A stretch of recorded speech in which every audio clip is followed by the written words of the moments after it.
I'm Bert Lancaster. I'm standing here on Mamayev Hill. Below me lies the city of Volgograd, formerly known as Stalingrad.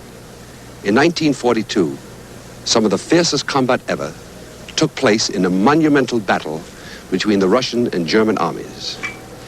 The ground was covered with bombs and artillery shells. Almost all of Stalingrad was reduced to rubble.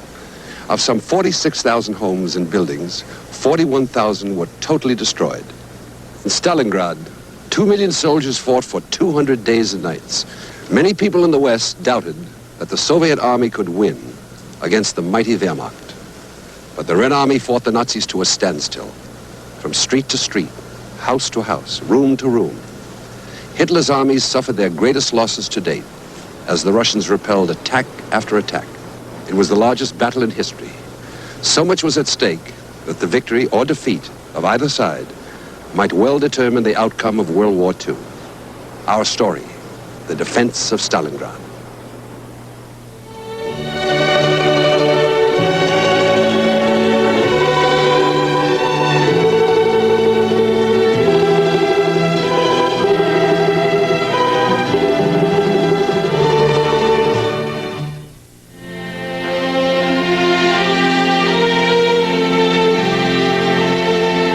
Everywhere in the Soviet Union, there are massive statues, monuments of marble, bronze, and stone, testaments to the war that killed 20 million Russian people, daily reminders. Nowhere is there more evidence of the terror of war than in Stalingrad.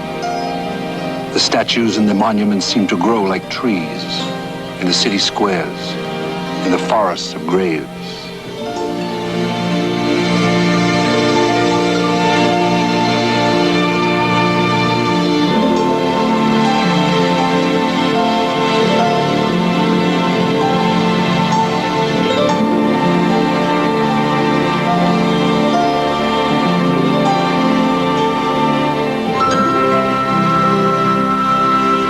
Mamayev Hill is a pantheon where carved for all time is the name of every Soviet man, woman, and child who died in the Battle of Stalingrad. Some say 750,000. Others put the figure closer to 1 million. Everybody remembers. Nobody counts. This mother knows by heart the exact place where her daughter's name is carved. She can find it blindfolded, cut in stone forever.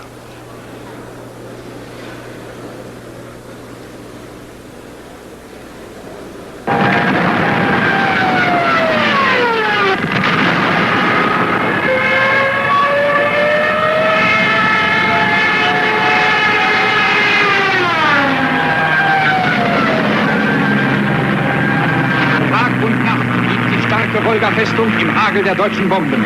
Heer und Luftwaffe haben starke Kräfte zum Sturm auf Stalingrad angesetzt.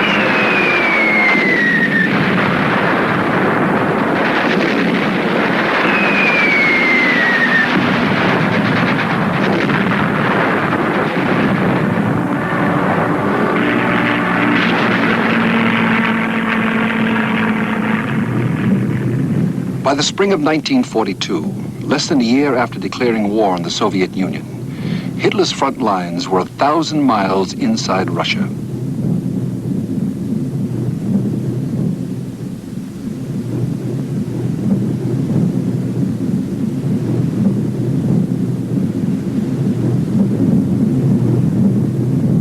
Moscow was threatened. Leningrad fought on.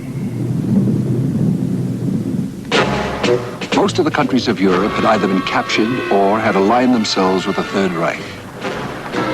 The Ukraine was gone. The Baltics and Belarusia had fallen to the Nazis. The great battles of Smolensk and Kiev had been lost.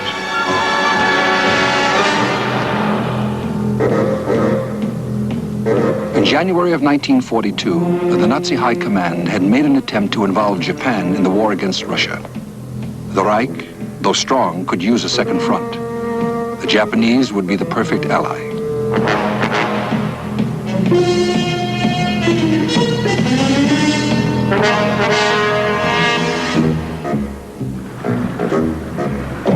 Japan's ambassador Oshima was escorted to the front.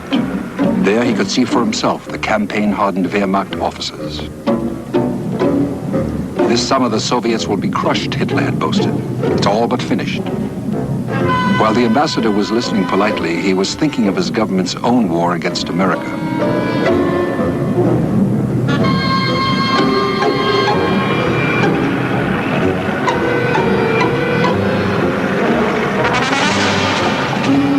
Intelligence reports on every side were sketchy, while both the Russians and the Nazis prepared the spring and summer campaign. No one knew for sure where the Nazis would strike next. Stalin thought they would try again for Moscow. He knew the Nazis would not abandon their siege of Leningrad.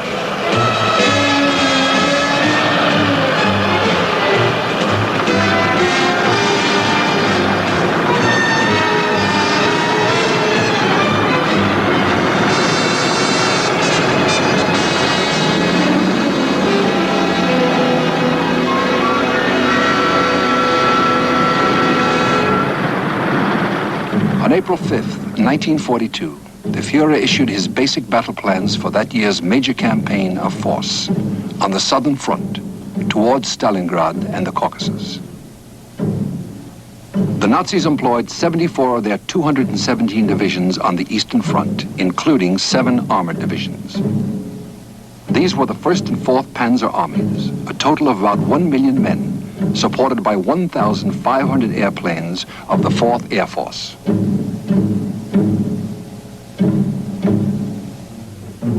His secret objective was a breakthrough across the Don and the Volga. He would seize the great oil fields of the Caucasus and Baku and open the way into Turkey, Iraq, and Iran.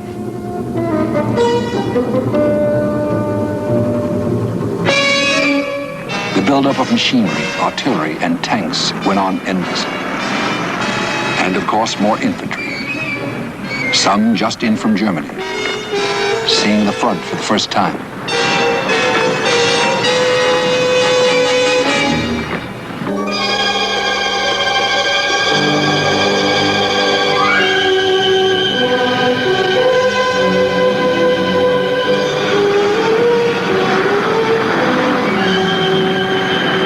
Late that spring, the Soviets struck at Kharkov, intending to retake the Donetsk industrial region.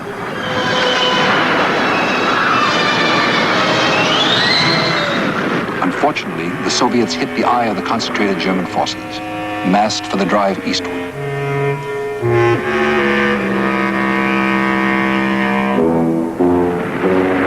Three or four Soviet armies were almost destroyed in less than a week. Now the Nazi summer offensive was well underway.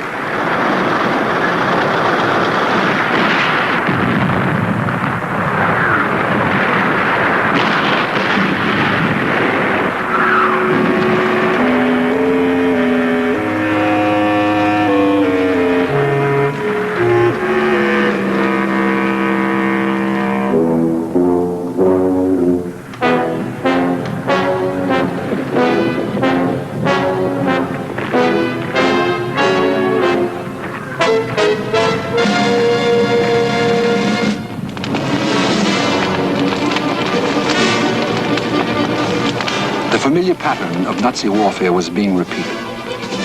What the Germans couldn't pillage or carry off as plunder, they burned in their passing.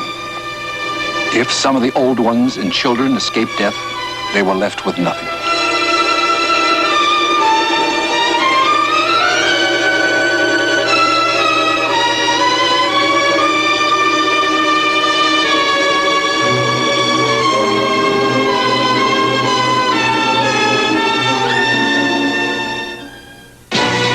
The unknown war will continue in a moment. Survival at Stalingrad.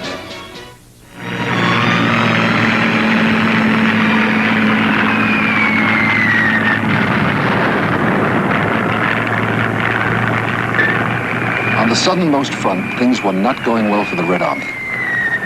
Fighting hard along the Black Sea coast and around the Sea of Azov, they were forced to retreat to the Kerch Peninsula. Kerch fell.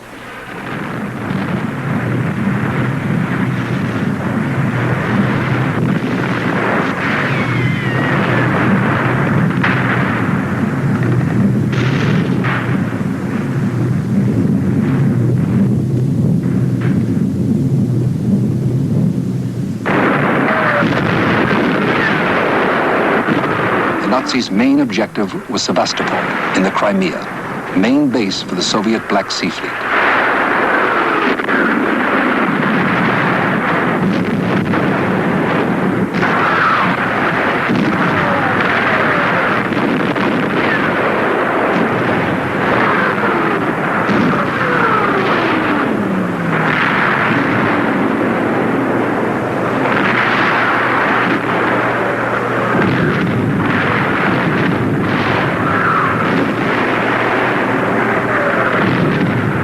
Sevastopol was a fortress.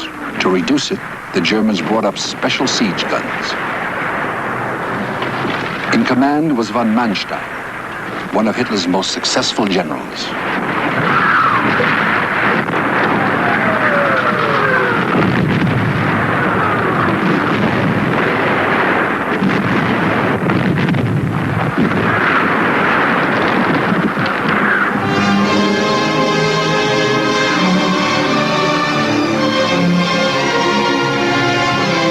On June 4, 1942, the Soviets abandoned Sevastopol, having withstood a siege of 250 days.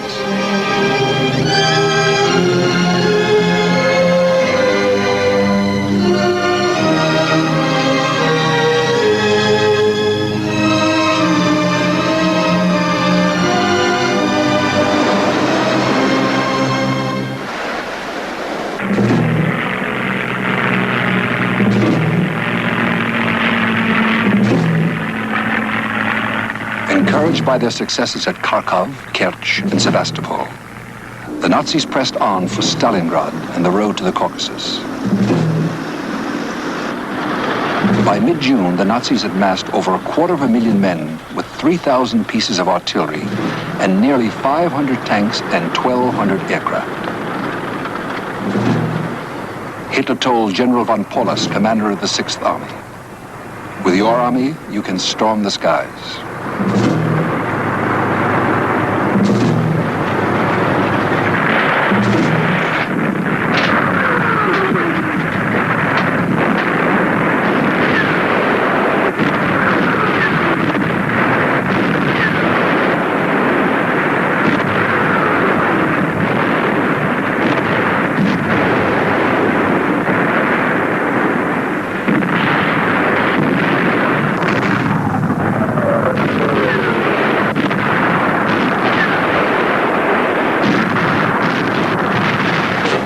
Against this, the Red Army mustered 160,000 men, just over 2,000 guns and mortars, 400 tanks, and 450 aircraft.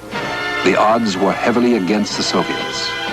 In the face of the Nazi advance, fighting doggedly, the Red Army steadily withdrew toward Voronezh.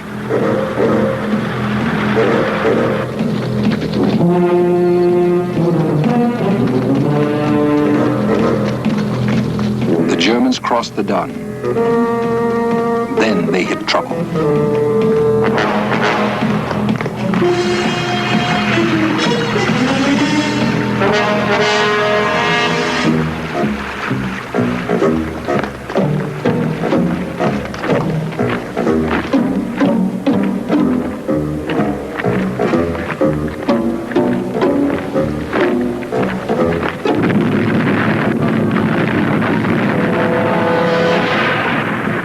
Soviet High Command had placed 2 infantry armies with powerful tank and air support within the Don Bend.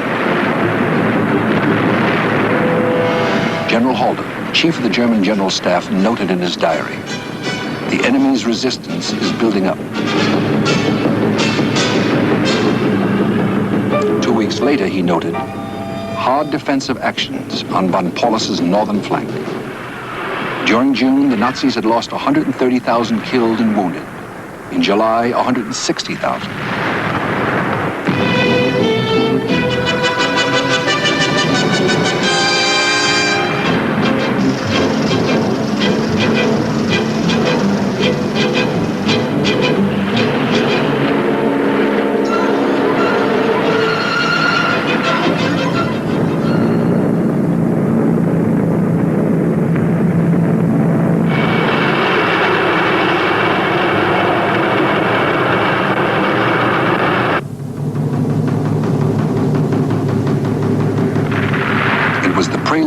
Battle of Stalingrad.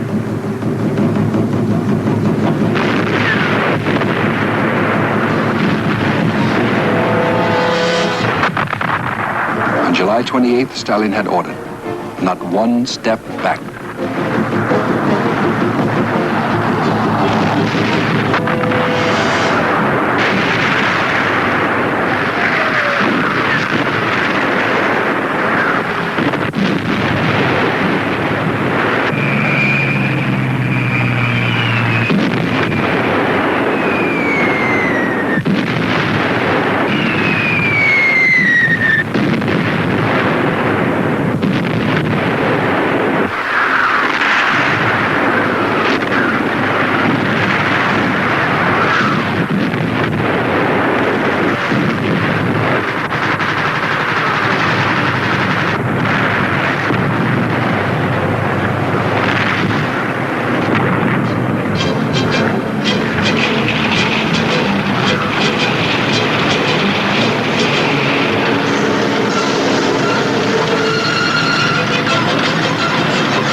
Despite their superiority in numbers and equipment, the Nazis were still more than 60 miles away from Stalingrad.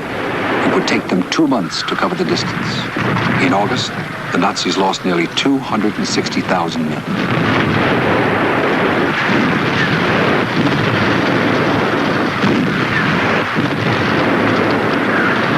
In the summer heat of the Don Plain, the Soviets held fast, denying von Paulus the breakthrough he craved.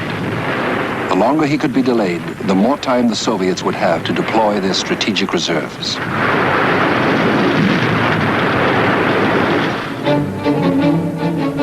And the more armament they would get from the factories of Siberia. The new aircraft, T-34 tanks, guns, Katyusha rocket batteries. Day and night they toiled.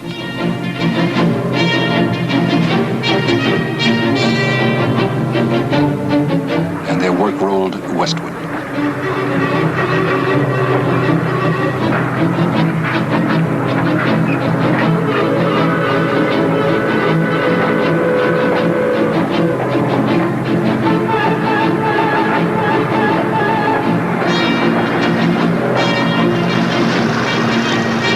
Westward to the Volga and the city of Stalingrad.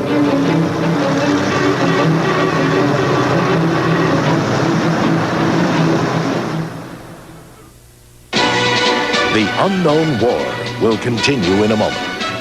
The defense of Stalingrad.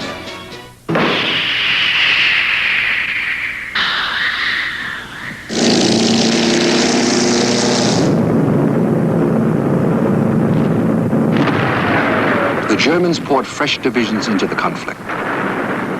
At stake was the fate of the Caucasus. In June, the Nazis had attacked with 38 divisions. By the end of September, they had amassed 80. What had begun as an encounter battle had now developed into a battle of attrition. The irresistible force had met the immovable object.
Stalingrad itself had long since been put into a state of readiness. Workers from the great Stalingrad factories joined their militia groups and took up arms.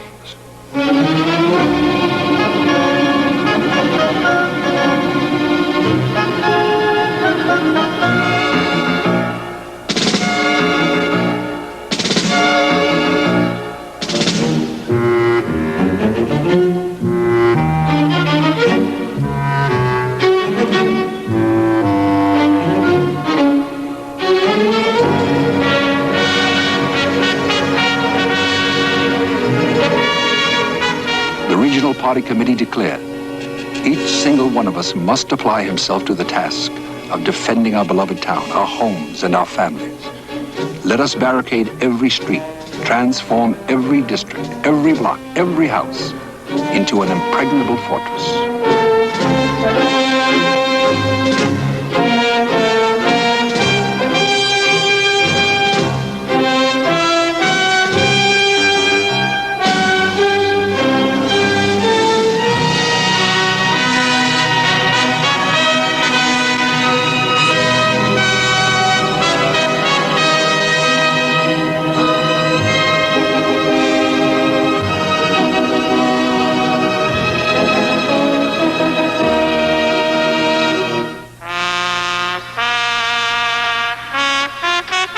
Stalingrad's tractor factory had been converted to wartime use.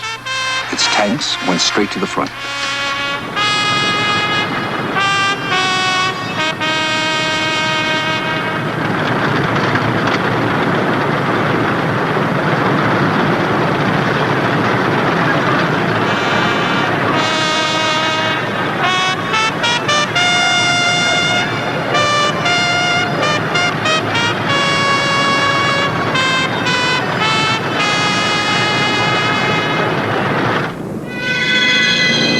The Germans poured more and more men into the battle, on the ground and from the sky.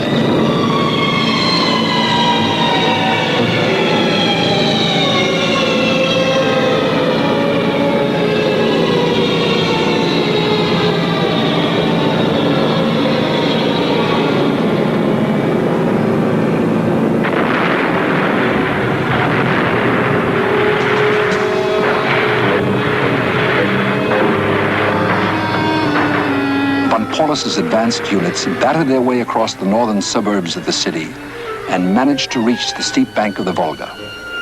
Von Paulus assumed that he now had Stalingrad in his grasp. Von Paulus's artillery could range from end to end of the city, and his toehold on the river seemed to indicate that he could command the Soviet supply route. But when the column that had reached the Volga tried to expand its perimeter, the Red Army beat it back. What von Paulus could not know was that the Soviets had turned Stalingrad into one enormous fortress.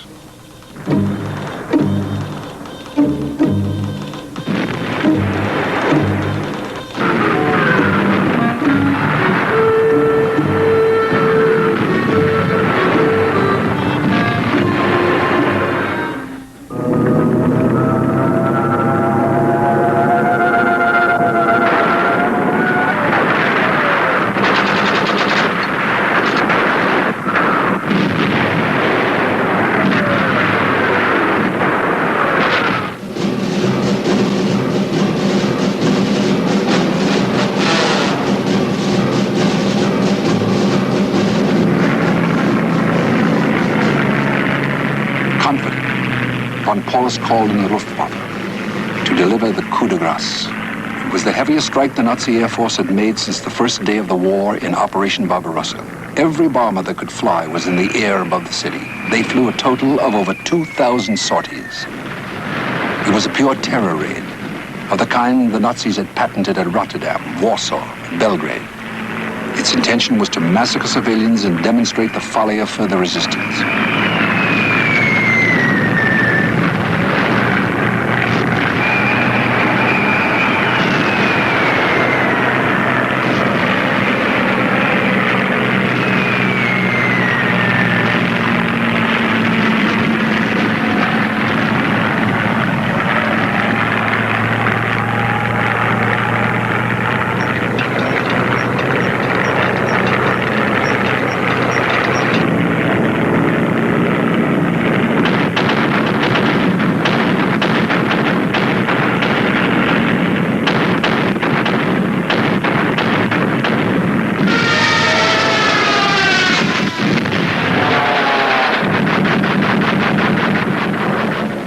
Luftwaffe's high explosives began to pulverize the city, giving the coming battle its best-known characteristic. Stalingrad would be a battle fought in a world of rubble.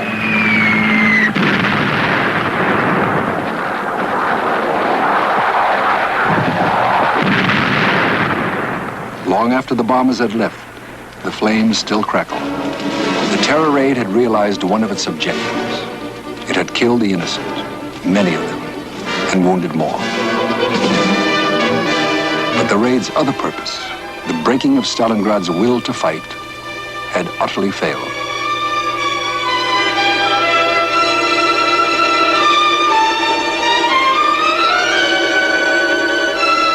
Sadly, the citizens salvaged what was left to them and left their homes.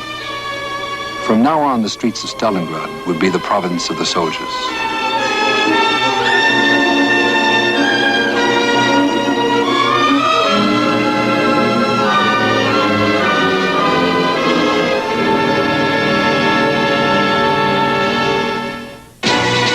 The unknown war will be back after this. The defense of Stalingrad.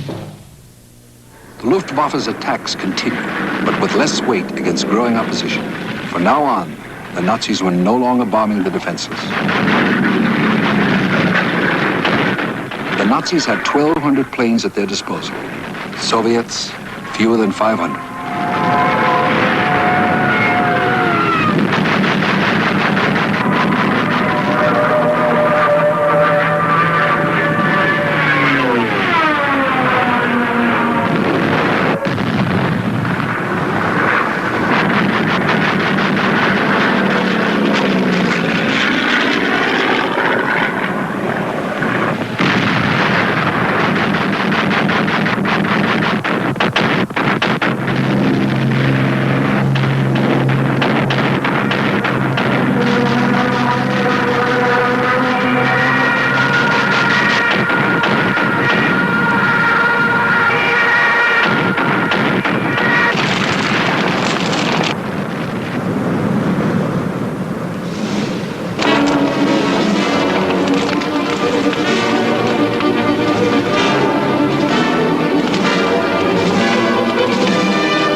August 29th, the Soviet High Command signaled the importance it attached to Stalingrad. It sent in Marshal Zhukov. Zhukov had never lost a battle.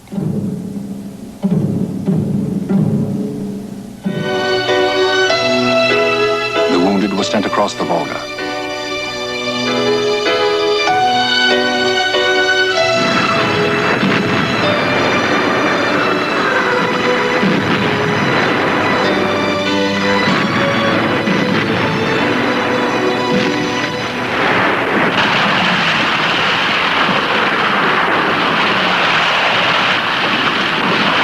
Von Paulus was still extremely powerful. His Sixth Army had reserves not yet committed, as well as 5 panzer divisions that had not yet seen any street fighting.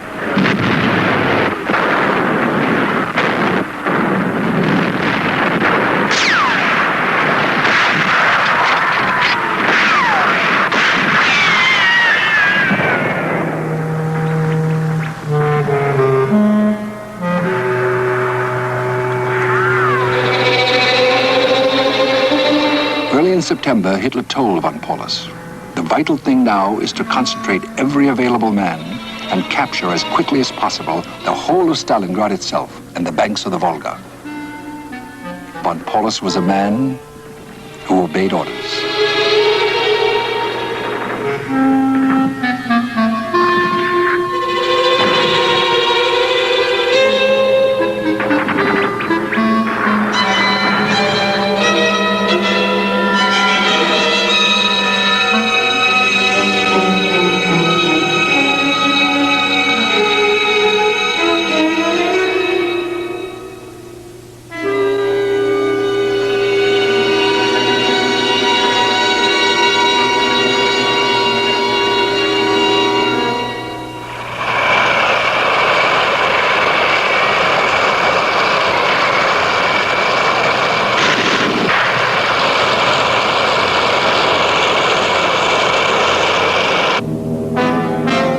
September 13th, the Germans managed to break into the city proper.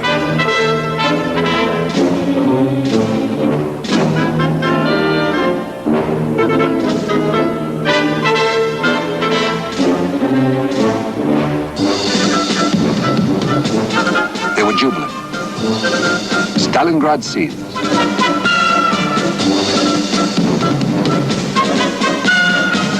Goebbels announced the demise of the city named after Joseph Stalin. And medals were struck for the victors of Stalingrad.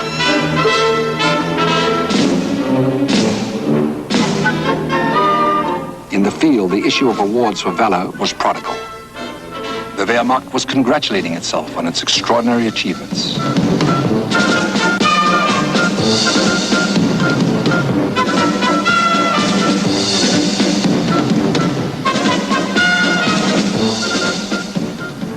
They even started to build a new railroad, not realizing that the real Battle of Stalingrad had not begun.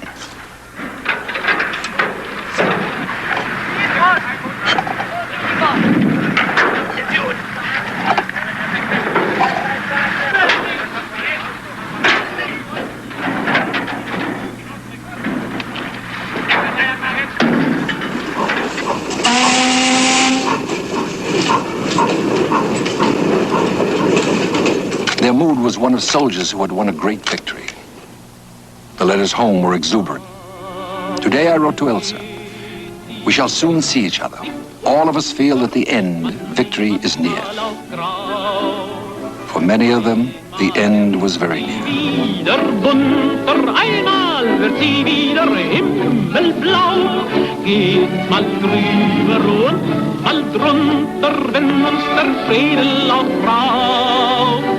Davon geht die Welt nicht unter, die wird ja noch gebraucht.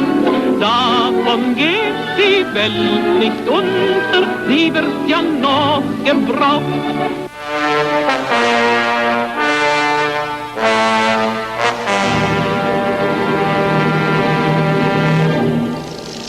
The battle for Stalingrad continued. The fighting took on a new character.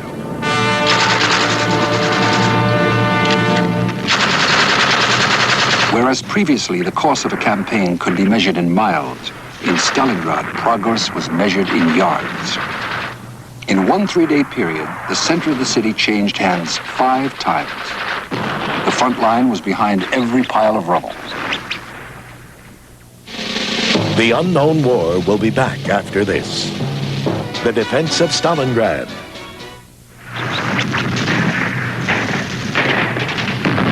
Stalingrad was a general's nightmare. The streets had been so cratered and filled with debris that tanks could not maneuver. There could be little air support. Situations changed so rapidly that artillery was useful only at point-blank range.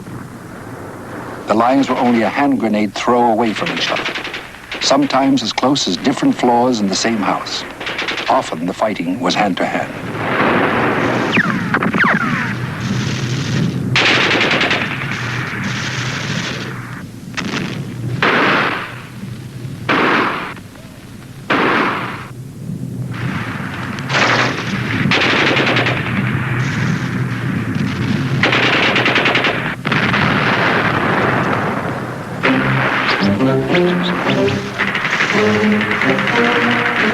It was a kind of warfare that put a premium on individual skills, quick eyesight, steady nerves, the will to fight and kill.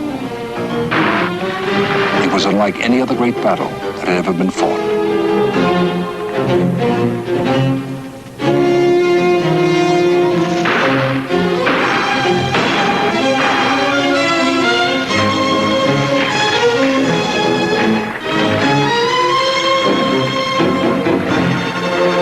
In one building, 20 Soviet soldiers of different nationalities fought off all attacks for 58 days.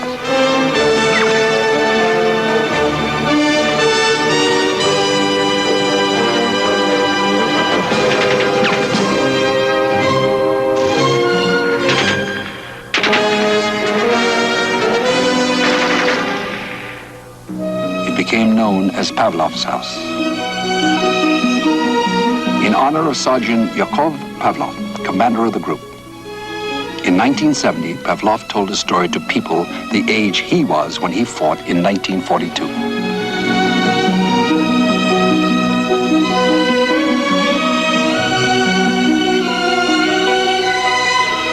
Ivan Afanasyev fought shoulder to shoulder with Pavlov. He was blinded in the war, but doctors recently restored his eyesight. Вот это здание мельницы, Тамара. Here's the mill, Tamara. The fighting was particularly hard here. The Nazis repeated their attacks for days, and we had to hold out on this bank of the Volga. Over there, see that structure? They broke through to the Volga. We only had a narrow strip of land here. There is no land for us behind the Volga, said Vasily Zaitsev, the sniper, giving Stalingrad a motto. Matvey Putilov, a signalman dying of wounds, put live wires in his mouth to re-establish communications. General Rodimtsev, a veteran of street fighting in Madrid in the Spanish Civil War. Rodimtsev brought his infantry division across the Volga to reinforce Stalingrad's defenders. His men were sent into action battalion by battalion as soon as they got off the ferries.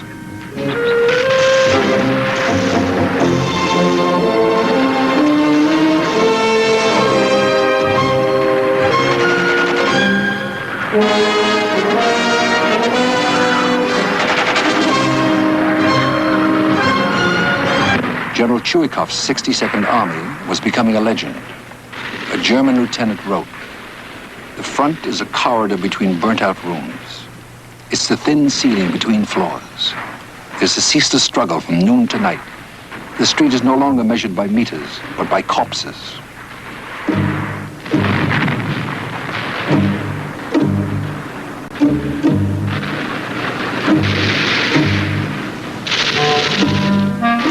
When September began, a German diarist had written, "Are the Russians really going to fight on the very bank of the Volga? It's madness." At the end of October, he was writing, "The Russians are not men, but some kind of cast iron creatures. They never get tired and are not afraid of fire."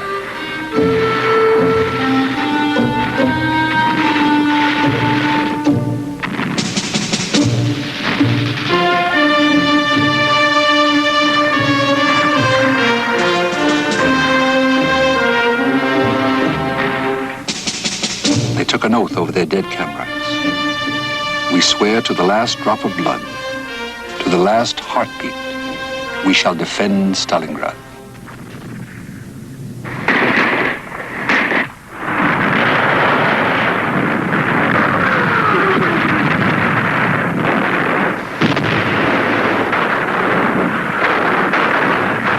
By the end of October, the city was cut in half. The Soviet positions had shrunk to a few pockets of stone, nowhere more than 300 yards deep. General Chuikov exhorted, "Act more ruthlessly with your grenade, your Tommy gun, your dagger, and your spade." Marshal Chuikov. Я вспоминаю, когда мы стояли на последнем командном пункте. Our last command post was within 10 or 15 yards from the water's edge, I recall. It was very hard fighting between our 62nd Army, later the 8th Guards Army, and the Nazis. They had great superiority. Эта победа именно была потому что за нами стояла Великая Русь. Behind our backs was Great Russia and the Great Volga, Mother Volga. That was the ultimate goal of the Nazi attack. And at the same time, it became the grave for many of them.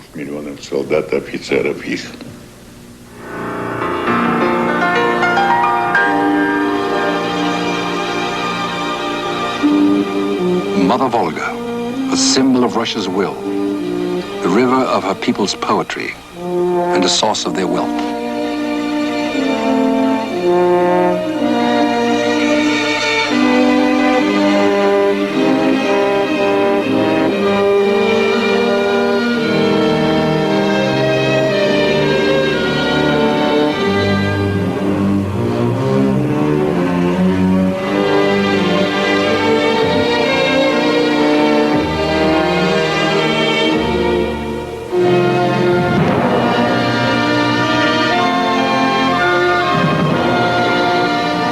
had little direct effect on the battle.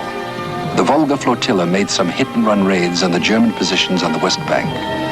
It was aggressive enough to attract the attention of the Luftwaffe.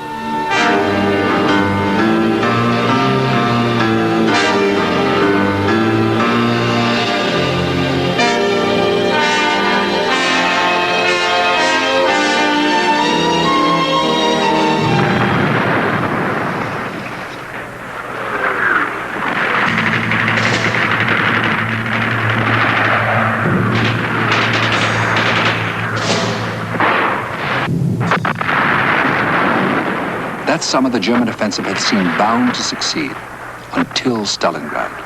By fall, the savage battle had shown that the German grand offensive was stalled. For nearly 2 months, the situation maps of the German High Command had shown no change.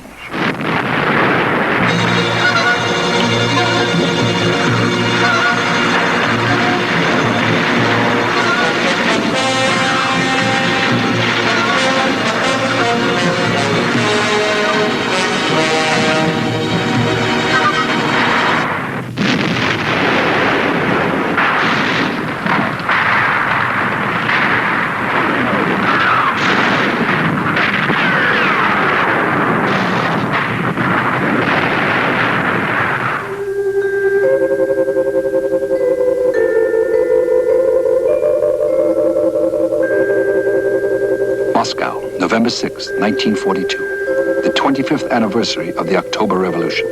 Stalin broadcast. Чем объяснить тот факт, что немцам все же удалось в этом году? How can we account for the fact that this year the Germans still managed to take the military initiative and enjoy serious tactical success on our front? The matter is that the Germans and their allies accumulated all their available resources to throw them to the Eastern Front and to create on one sector of the front a great superiority. There is no doubt that but for these measures, the Nazis could not have achieved this success on our front.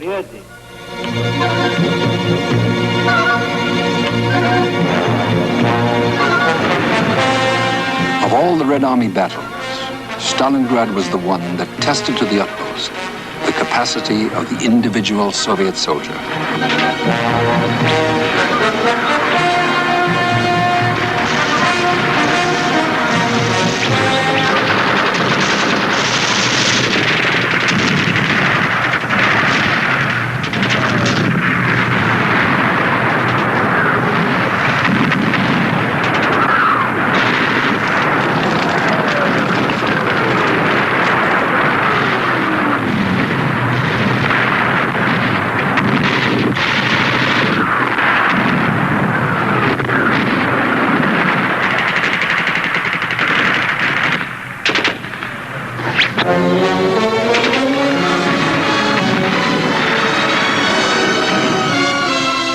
Of all the Red Army battles, Stalingrad was the one that would determine the outcome of the unknown war.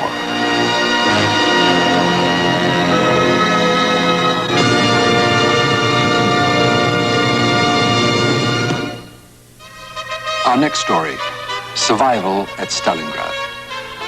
Through the winter of 1942 to 1943, the Red Army and the Wehrmacht were locked in an epic struggle on the banks of the Volga.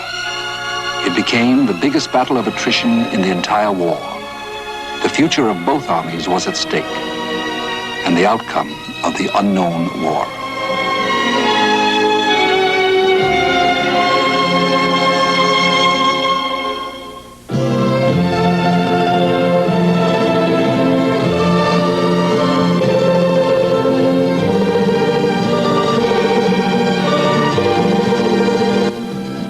Wednesday on America at War, a history of fighter planes and the specialization of today's pilots.